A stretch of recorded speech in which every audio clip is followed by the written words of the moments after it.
ព្រះអង្គនៅខ្ញុំមានឱកាសចែកចាយព្រះបន្ទូលខ្លីលើកទឹកចិត្តបងប្អូនស្ងួនគ្នានៅក្នុងព្រះម្ចាស់ព្រះយេស៊ូវគ្រីស្ទនៅក្នុងព្រះគម្ពីរលោកុបាទចំពុក2ខ8ដល់ខ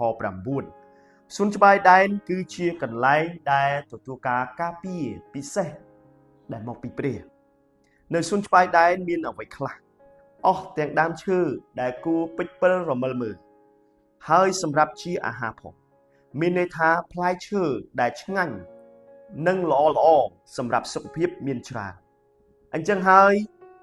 បានជាព្រះអង្គអនុញ្ញាតឲ្យបរិភោគដំបូងមិនមែនជាសាច់នោះទេតែជាបន្លែផ្លែឈើតែពេលដែលញ៉ាំហើយមានសុខភាពរឹងមាំព្រះអង្គបានរៀបចំកន្លែងល្អទាំងអស់ពេញដោយភាពបរិបូរណ៍ប៉ុន្តែនៅក្នុងព្រះគម្ពីរបាននិយាយអំពីដើមជីវិតមុនដំបូងគេ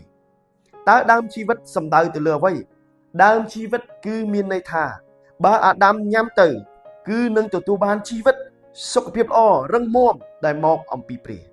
នៅក្នុងព្រះគម្ពីរលោកុបាទជំពូក3ខ22បានចែងថាដើមជីវិតគឺជាឫសគល់ដែលមកអំពីព្រះ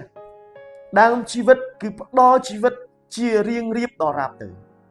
សម្រាប់អ្នកដែលស្ដាប់បង្គាប់ព្រះនៅជាមួយព្រះស្ដាប់បង្គាប់ព្រះហើយញ៉ាំផ្លែឈើដើមជីវិតគឺនឹងបានជីវិតអស់កលជានិច្ចយូហានជំពូក3ខ16បានចែងថាព្រះយេស៊ូវជាដើមជីវិតសម្រាប់យើងរាល់គ្នាហើយតាមរយៈព្រះយេស៊ូវជាដើមជីវិតយើងអាចទទួលបានជីវិតអស់កលជានិច្ចបានអាមែនសូមព្រះបានប្រទានពរ